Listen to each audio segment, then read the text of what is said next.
Assalamualaikum warahmatullahi wabarakatuh. Waalaikumsalam warahmatullahi. Berjumpa bersama saya Diah Ayu Maharani dalam obrolan santai Obras. Kali ini kami bersama dengan narasumber yaitu Ibu Arsiah yang merupakan salah satu penyuluh agama Islam di Kecamatan Bendungan. Bagaimana Bu kabarnya hari ini? Alhamdulillah sehat Mbak Dia. Walaupun situasi pandemi, insya Allah tetap sehat. Tetap sehat dan semangat ya Bu. Iya. Kali ini kita akan membahas tentang perjalanan dakwah panjenengan di Kabupaten Trenggalek, khususnya di Kecamatan Bendungan, begitu ya Bu.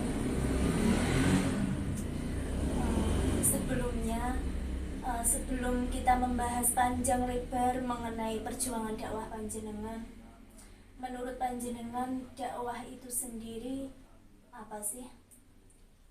Dakwah itu menyebarkan kebaikan atau memberikan manfaat kepada orang lain di sekitar kita, itu menurut saya dakwah.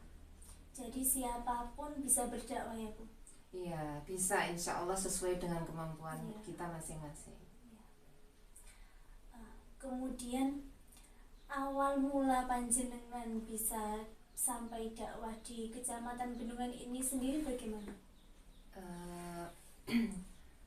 Kalau diceritakan panjang ya Mbak, tapi mungkin akan sedikit saya ceritakan awal mula saya ada di Trenggalek itu seperti apa gitu ya.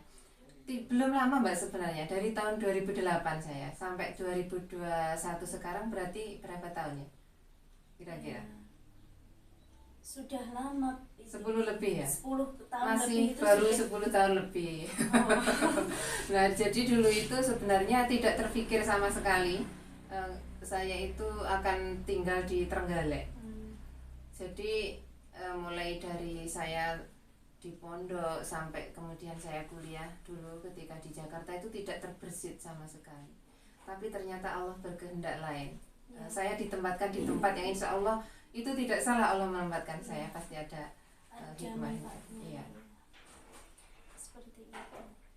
Dan di dalam mengalami di dalam berdakwah pastinya kan banyak rintangan yang panjenengan alami. Tidak mungkin berjalan dengan mulus. Iya.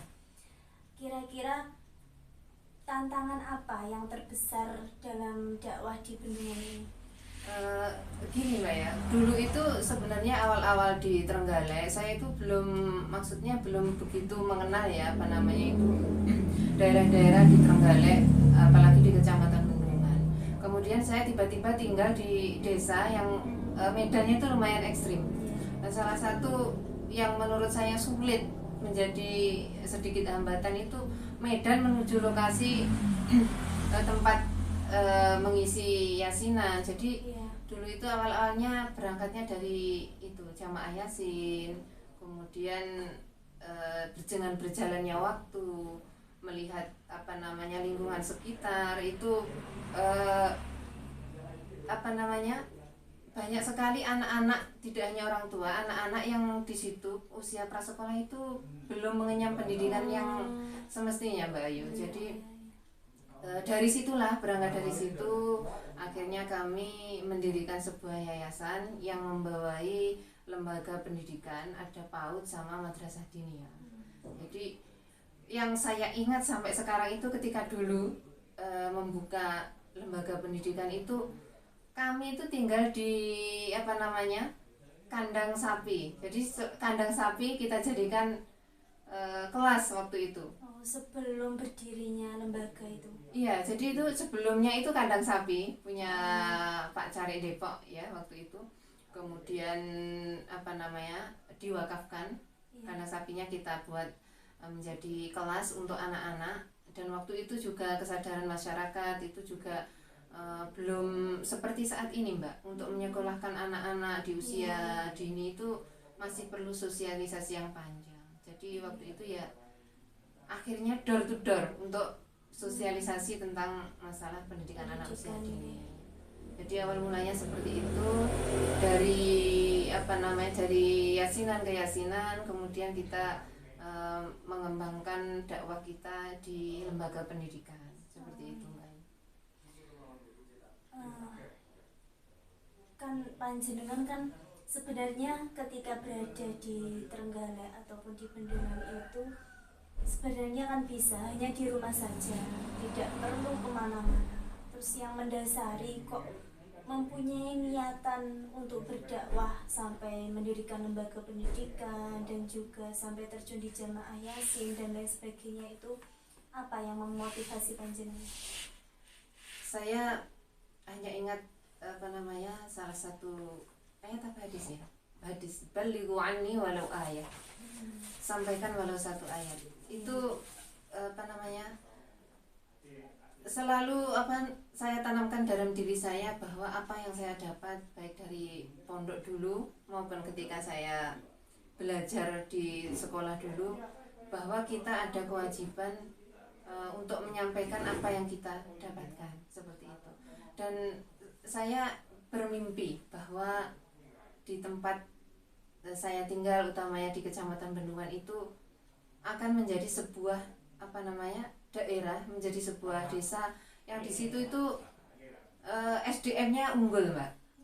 SDM-nya unggul, kemudian pendidikannya bagus. Akhirnya nanti harapannya ke depan itu kesejahteraan masyarakatnya juga terjamin seperti itu. Dan juga kesadarannya masyarakat. Kemudian dalam perjalanan dakwah itu sendiri mungkin ada hal yang paling berkesan di hati panjenengan. Mungkin ada salah satu cerita yang paling berkesan dalam perjalanan dakwah panjenengan, bisa diceritakan mungkin sedikit saja. Banyak, Mbak, kalau yang berkesan ya, karena alhamdulillah antusias masyarakat itu bagus sekali dan baik-baik semua. Masyarakat itu menyambut kehadiran kita itu sangat luar biasa. Yang selalu saya ingat itu ketika jalanan menuju tempat lokasi saya mengisi sebuah kelompok yasinan, itu sangat ekstrim sekali. Di situ saya sering ditawari masyarakat di situ untuk diantarkan sampai ke tempat itu yang saya ingat sekali. Antusiasnya sangat besar ya. Iya, kemudian yang tidak terlupakan juga sampai saat ini, dari masyarakat itu ikatan batin yang tidak bisa saya ungkapkan sampai sekarang itu luar biasa sekali. Jadi kesannya itu mendalam sekali, Mbak Ayu. Mendalam, tidak bisa saya ungkapkan, karena sudah tidak hanya sekedar jalinan silaturahim, tapi rasa kita itu sudah mempunyai ikatan batin yang sangat luar biasa. Kemudian dalam dakwah panjenengan, tanggapan masyarakat sendiri bagaimana antusiasnya? Alhamdulillah sangat luar biasa, bagus. Alhamdulillah tidak ada kendala yang sifatnya seperti ini, seperti tidak. Tapi selalu saya sampaikan bahwa kepada jamaah bahwa sifatnya saya di situ itu ingin belajar bersama. Jadi ketika saya ada salah, itu pun saya juga berharap masyarakat juga mengingatkan, memberi masukan. Gitu. Iya, Mbak, karena kadang-kadang kesalahan kita itu tanpa kita sadari. Iya, benar. Kadang orang lain lah yang menilai kita seperti itu. Terus yang terakhir, Bu, kira-kira harapan ke depan untuk masyarakat di Kecamatan Bendungan, ya. Tidak hanya di Depok saja, kan panjenengan juga sudah berdomisili di Kecamatan Bendungan lama. Ya. Harapannya ke depan khususnya dalam dunia dakwah bagaimana?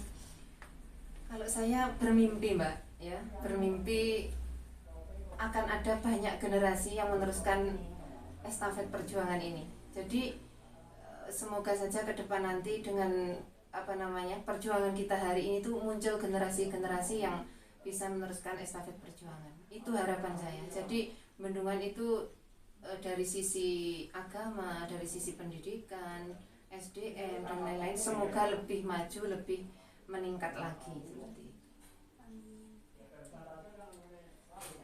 Ya, terima kasih banyak ya, Bu.